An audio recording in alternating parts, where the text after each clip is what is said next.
Assalamualaikum and peace be upon you. My name is Hadijah.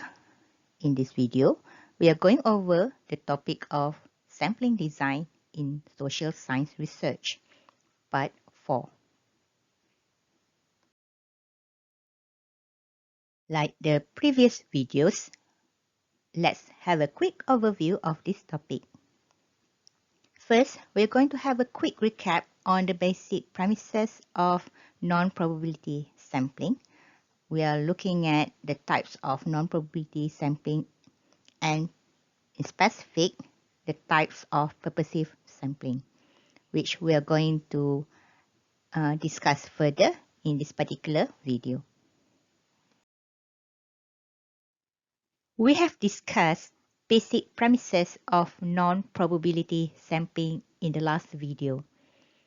In this case, it means that every member of a population might be unknown and there is no equal chance of being selected. Why it is being unknown? It means that a researcher might not be able to identify the identity of each and every single member of a population.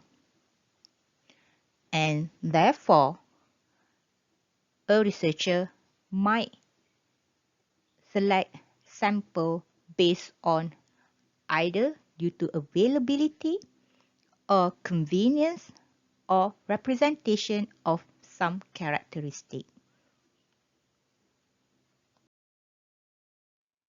In the last video, we have covered 4 types of non-probability sampling, which are convenience sampling, snowball sampling, quota sampling, and purposive sampling. And this particular video, we're going to look at in detail the types of purposive sampling. Before we go to the explanation of several types of purposive sampling, let's have a quick recap on what is purposive sampling. Purposive sampling is a sampling design in which a researcher selects participants based on the characteristic of a population, and it depends on the objective of the study. And purposive sampling is also known as judgmental sampling or selective sampling.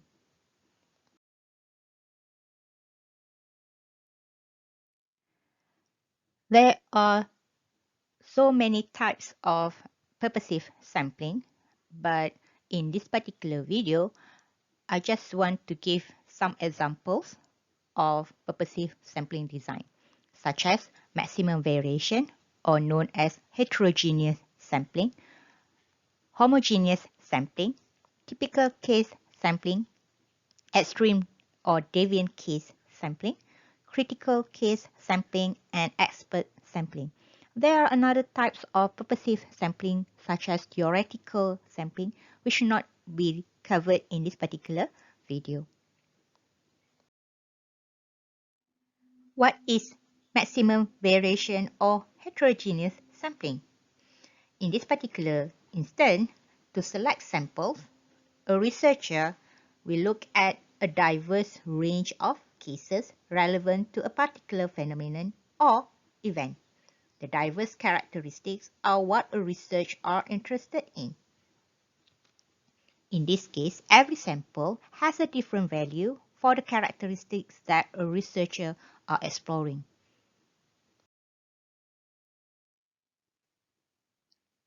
For example, let's say a researcher is interested to explore the perception of people at a university campus about the implementation of Car-Free Day, which is an event. Okay. In this case, the targeted population would be people who are at the campus. And who can you normally find at a university campus? There are students, academic staff, and administration staff on normally day-to-day basis. Right?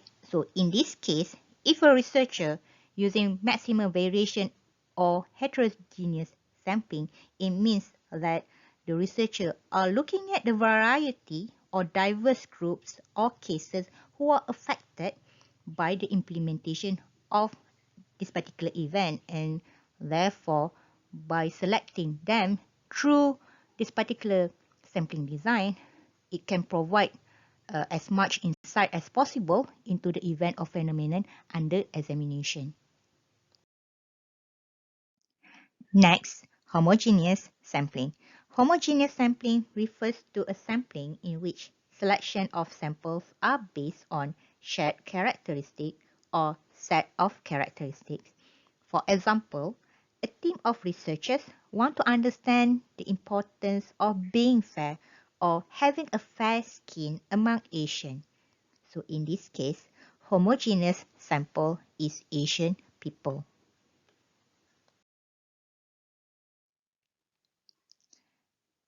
What is typical case sampling? Typical case sampling refers to a sampling design in which samples are selected based on a phenomenon or a trend that considered to be typical. For example, if a researcher wants to study how a type of educational curriculum affects the average students, then he or she chooses to focus on average members of a student population.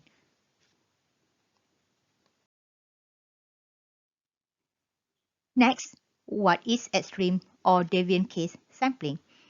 Let's say if a researcher wants to study the outliers that diverge from the norm as regards to a particular phenomenon or issue or a trend, extreme deviant case sampling is much more appropriate to be used. By studying the deviant cases, researchers can often gain a better understanding of the more regular patterns of behavior.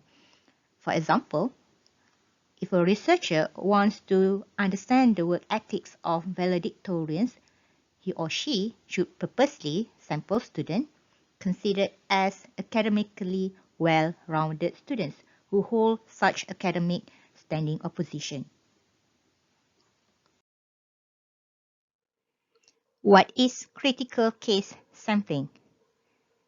In this case, a researcher who uses critical case sampling will only choose a limited cases for a study because the researcher expects that studying the limited cases will reveal insight that can be applied to other like cases.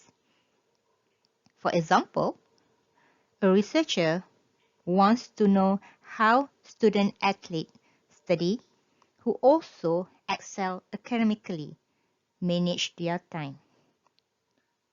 The researcher can choose students, athletes who are excel both in sport and academic. It is assumed that how they manage their time can offer valuable insight that can be applied to different batches of student athletes who are struggling in their study in order to help them improve their academic performance.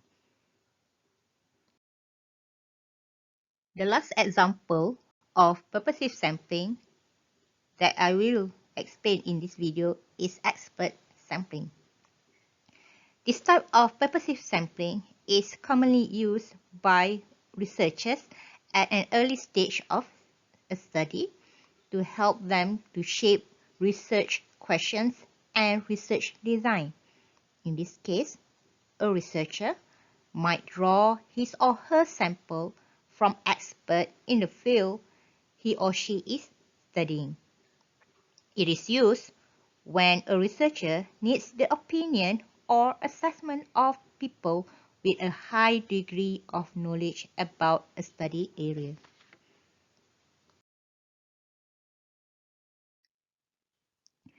Now we have come to the end of this video. To recap what we have covered so far, probability and non-probability sampling serve different purposes. Probability sampling is commonly used for the purpose of generalization, whereas non-probability sampling is used for the purpose of transferability, looking at the rich information that can be explored by focusing on certain people who have characteristics that researchers are interested to study.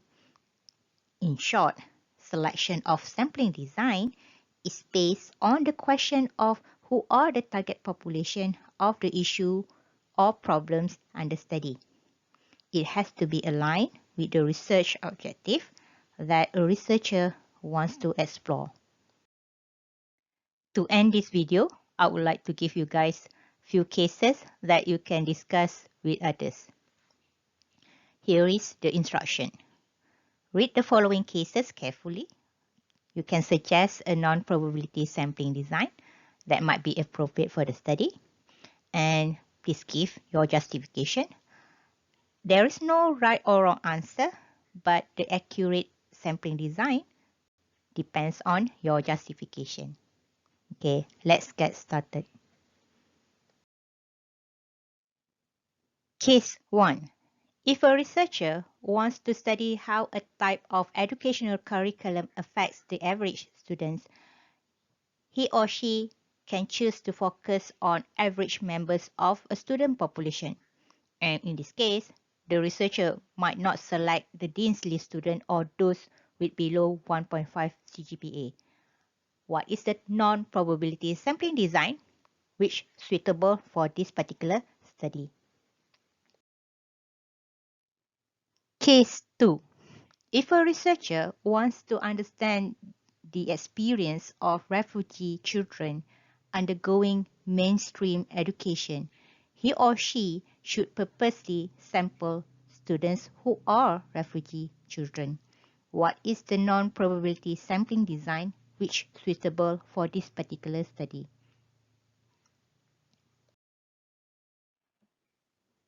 Case 3.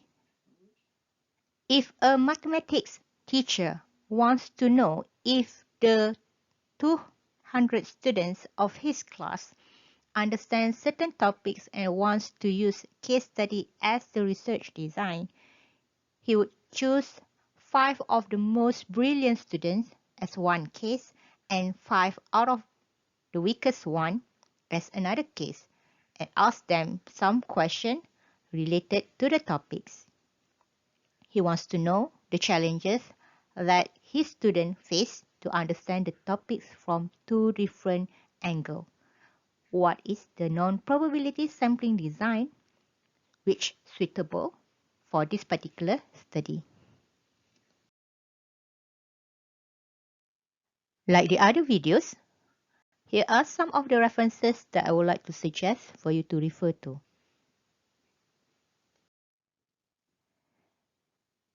This is the last video of the series of sampling design in social science research. Like the previous video, the slides were prepared by my colleague, Dr Rohaya Talib, and the video was narrated by me, Hadijah Jaffri.